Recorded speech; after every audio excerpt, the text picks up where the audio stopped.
2 दिसंबर को 2 केस, 5 दिसंबर को 21, 15 दिसंबर को 65 केस और अब 19 दिसंबर को 151 केस।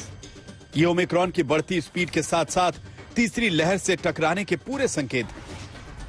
सिर्फ 17 दिन के अंदर ये वेरिएंट देश के एक राज्य से 12 राज्यों तक पहुंच चुका है और अब मरीजों की संख्या 2 से 151 हो चुकी है।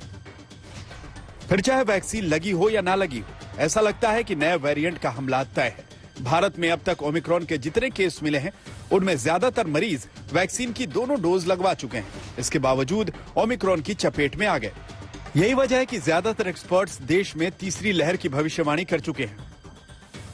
WHO ने अपनी नई एडवाइजरी में लोगों से यह अपील की है कि ओमिक्रॉन को हल्के में लेकर लापरवाह न हो जाएं, क्योंकि ओमिक्रॉन से जुड़े सारे तथ्य अभी सामने नहीं आए।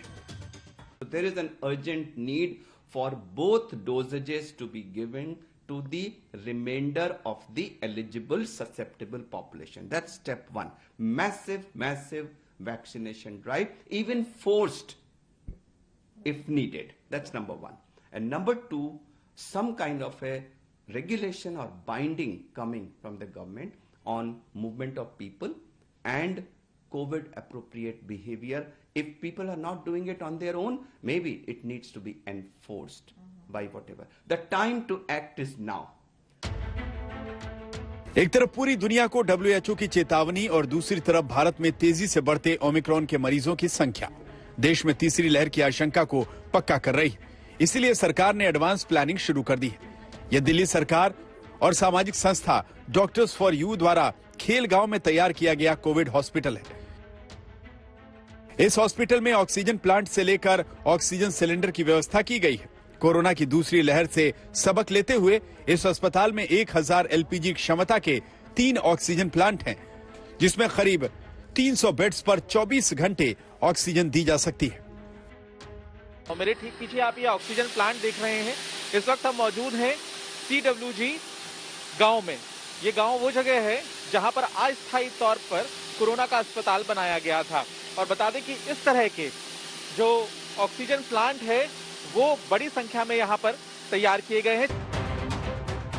कॉमनवेल्थ विलेज में बनाए गए इस खास कोविड हॉस्पिटल में करीब 100 बेड का इंतजाम है और यहाँ हर बेड को ऑक्सीजन प्लांट से कनेक्ट किया गया है। अगर अस्पताल में मरीजों की संख्या बढ़ती है तो यहाँ 2 दिन के अंदर कंप्लीट ऑक्सीजन फैसिलिटी के साथ 500 बेड्स तैयार किए जा सकते हैं। इसके अलावा अस्पताल में अलग से ऑक्सीजन सिलेंडर की व्यवस्था की गई है। तो लगभग 200 से 300 बेड्स ऐसे बनाए गए हैं जिनके ऊपर ये ऑक्सीजन पाइपिंग जो हमारी जो बाहर 3 ऑक्सीजन प्लांट्स हैं उनके साथ कनेक्टेड है। तो यानी कि अगर मरीज को 24 घंटे भी ऑक्सीजन की जरूरत पड़ी तो ये भी कर सकते हैं। एक तरफ सरकार तीसरी लहर के खतरे को देखते हुए तैयारी शुरू कर चुकी है, तो ऐसे बहुत से लोग हैं जो अभी भी दूसरी लहर की तबाही को देखने के बाद भी तीसरी लहर के खतरे से बेखबर है। बाजार में बिना मास्क और 2 गज की दूरी वाली सावधानी के साथ समझौता कर चुके हैं। सबसे ज्यादा खतरे की बात यह है कि देश में अभी बहुत से लोगों को दूसरी डोज लगी भी नहीं है, जो सार्वजनिक जगहों के लिए बड़ा खतरा है।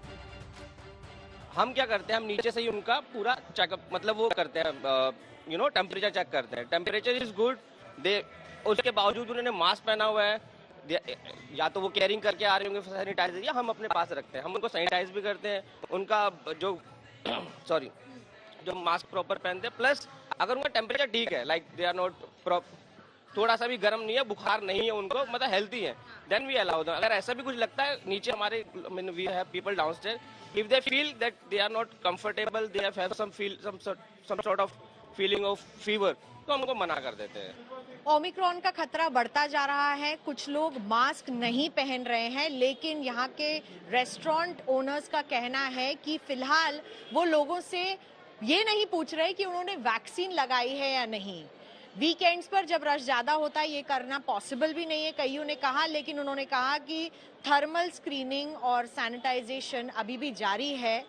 लेकिन जैसे विकसित देशों में हो रहा है, वैक्सीन पासपोर्ट को अनिवार्य किया गया है कई सारी पब्लिक प्लेसेस में।